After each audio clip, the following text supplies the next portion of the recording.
Oke, pada video kali ini gue bakal coba praktekin gimana sih cara membuat sempol atau cara mencetak sempol ayam menggunakan metode cetak. Karena kan sebelumnya gue itu membuat sempol dengan metode manual atau menggunakan tangan aja teman-teman ya. Nah pada video kali ini gue bakalan kasih tahu ke kalian dan praktek langsung gimana sih cara mencetak sempol dengan menggunakan alat yang gue buat sederhana. Alatnya seperti ini teman-teman. Ini gue buat sendiri ya. Nanti kita langsung praktekin aja gimana sih cara cetaknya, gimana sih cara buat sempolnya gitu kan. Pertama sebelum kita praktek membuat sempol, yang perlu diperhatikan adalah kita harus cuci tangan terlebih dahulu. Kalau saya tadi udah cuci tangan menggunakan sabun teman-temannya supaya bersih, terhindar dari kuman. Oke, langsung aja, gak usah basa-basi. Ini saya tadi habis pulang dari pasar baru menggiling sempol gitu kan. Ini adonan yang udah saya giling di pasar, udah beres. Kita langsung tumpahin ke wadah nih teman-teman. Siapin aja wadah kayak gini nih ya, kalau di sini disebutnya baskom gitu kan. Siapin aja tempat kayak gini untuk wadah adonannya. Kita langsung tuangin aja. Bismillah.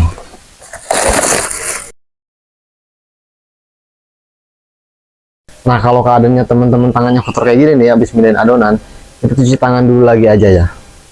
Sebentar saya cuci tangan dulu.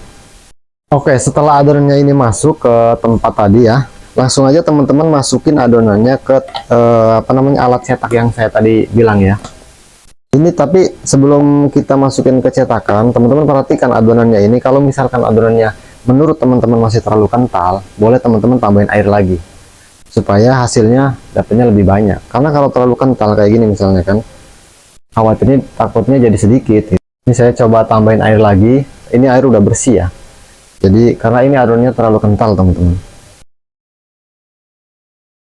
Kalau misalkan teman-teman nanya, bang, emang kalau misalkan tambahin air lagi rasanya nggak berkurang? Sebenarnya udah ada resepnya sih. Jadi saya itu bikin resep dari dulu, rasanya segitu-gitu aja. Jadi teman-teman nggak usah khawatir kalau misalkan ditambahin air lagi rasanya itu nggak berubah, sama sekali nggak berubah. Kadang-kadang dari pasar tuh ya adonannya itu kurang kental atau terlalu encer, pokoknya nggak nentu lah gitu. Jadi pinter-pinter kita aja ngatur adonannya supaya menurut kita ini pas gitu. Kalau dirasa udah pas, nggak terlalu kental, nggak terlalu encer juga, ya udah langsung aja kita eksekusi cetak gitu teman-teman ya. Karena pengalaman saya gitu kan, kalau misalkan adonannya terlalu kental itu jadinya sedikit. Terus yang kedua, biasanya adonannya ini kurang empuk kalau terlalu kental, kurang kenyal gitu kalau terlalu kental. Jadi teman-teman pernah merhatiin bakso nggak sih? Adonan bakso itu kan kental, kalau misalkan digoreng dia kurang kenyal gitu. Tapi kalau adonan sempol ini biasanya menurut saya aja gitu ya, lebih kenyal gitu. Ini segini udah cukup kayaknya ya. Langsung aja kita coba masukin ke alat cetaknya. Bismillah.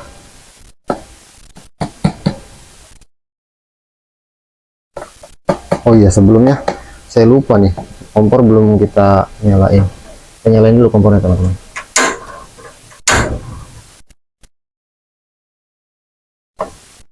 Kalau misalkan teman-teman tanya, bang, apa airnya harus mendidih dulu? Nggak harus ya. Jadi nggak harus perlu nunggu mendidih juga nggak apa-apa.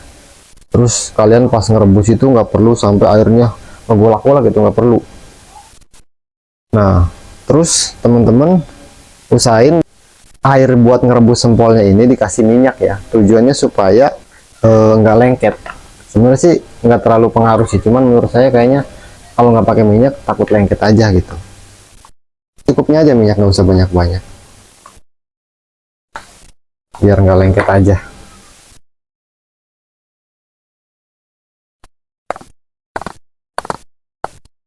Nah itu ya. Jadi kalau adonan udah dimasukin ke cetakan itu langsung keluar nih, keluar ke lubang yang udah saya bikin lubangnya.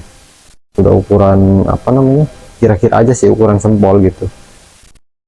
Oke, sambil nunggu agak panas gitu kan airnya, kita tungguin dulu. Teman-teman perhatikan ya cara saya nyetak sempol menggunakan alat sederhana kayak gini. Nih perhatikan ininya, apa ya kalau di bahasa Indonesia disebutnya tuh apa ya, kalau saya nyebutnya ini codet kalau di sini ya. Sama alat satu laginya ini centong buat masukin adonan ke cetakan. Ini buat neken, fungsinya tangan kiri, yang ini buat ngeluarin adonan yang udah kecetak. Caranya kayak gini. Langsung aja kita masukin ke air yang udah kita panasin. Nah, jangan lupa nih ya teman-teman, ini si codetnya ini setiap kalian masukin setiap kalian cetak ke air, kalian masukin aja ininya, nggak apa-apa, ke air. Tujuannya apa? Supaya nggak lengket. Kalau misalkan teman-teman nggak dimasukin ke air, biasanya suka lengket sini. Jadi kita tiap cetak masukin air gitu biar nggak lengket. Itu simpel sih sebenarnya. Lagi ya, ukurannya kira-kira aja segini tuh.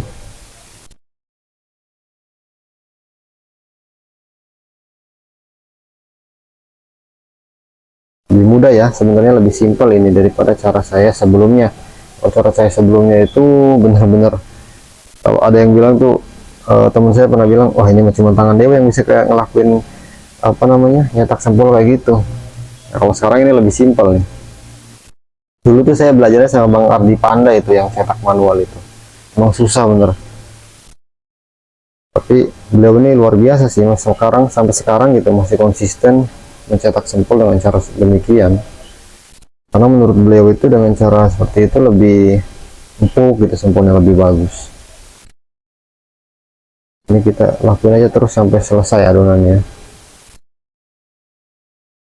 Oke teman-teman, ini kita sambil liatin aja ya. Ini sampul yang udah mulai mateng, dia biasanya langsung naik ke atas kayak gini nih. Ini penampakannya kalau sampul udah mulai pada mateng, dia pada naik ke atas kayak gini. Karena sekiranya kalau menurut teman-teman udah matang, biasanya tandanya kalau udah matang tuh kayak gini naik, kita angkat aja langsung. Nih teman-teman, yang udah matang langsung aja kita angkat nih ya. Ini udah pada naik nih ke atas, tandanya udah matang, kita angkat aja. Nah, kita tirisin aja dulu ya kan. Hasilnya kayak gini nih teman-teman. Ini hasil metode cetak pakai alat sederhana ya. Nah, kalau misalkan teman-teman mau nanti Bang tolong spill bikin cetakannya kayak gimana sih, nanti next video saya bikinin ya. Ini sementara ini kita bikin tutorial pembuatan sampulnya aja dulu pakai metode cetak. Nah, ini sampulnya nih yang udah direbus nih ya, yang udah matang nih. Ini penampakannya kayak gini nih, bentuknya bagus ya. Kalau udah kayak gini, udah kita tirisin, kita pindahin ke sini nih. Tuh, kita gituin sambil kita kipas-kipasin deh ya kan. Tujuannya apa sih Bang dikipasin? Ya supaya cepat kering ya teman-teman. Kalau misalkan nggak dikipasin nanti panas, kalau nggak kering dia ngeluarin lendir. Karena kan dia mengandung air kan, karena di sistemnya sistem rebus. Jadi biasanya mengandung air, nanti kalau kita dalam keadaan masih panas kita masukin ke dalam box, masukin ke dalam wadah gitu kan, biasanya suka ngeluarin lendir. Ini tujuannya dikipas ini supaya menghindari melendir, atau gampangnya disebut mudah basi gitu, biar nggak mudah basi. Nah, setelah teman-teman udah dikipas-kipasin kayak gini, jadi nanti proses selanjutnya itu teman-teman tinggal tusukin nih. Kalau saya pakainya tusuk sate kayak gini teman-teman ya. Cuman perlu diperhatikan juga nih, saya udah pernah bikin video sebelumnya. Jadi kalau misalkan teman-teman pakai tusuk sate kayak gini, perlu diperhatikan yaitu ujung tusuknya ini kan tajam. Jadi usahakan teman-teman potongin dulu aja biar nggak bahaya nantinya. Oke teman-teman, sekian dulu video tutorial kali ini ya, yaitu tentang mencetak sampul ayam dengan metode cetak dengan alat sederhana yang saya buat. Jadi jangan lupa follow akun ini untuk tips-tips selanjutnya, untuk tutorial-tutorial selanjutnya. Buat teman-teman yang mau tanya sesuatu boleh banget komen di sini ya. Oke, sampai jumpa di video selanjutnya.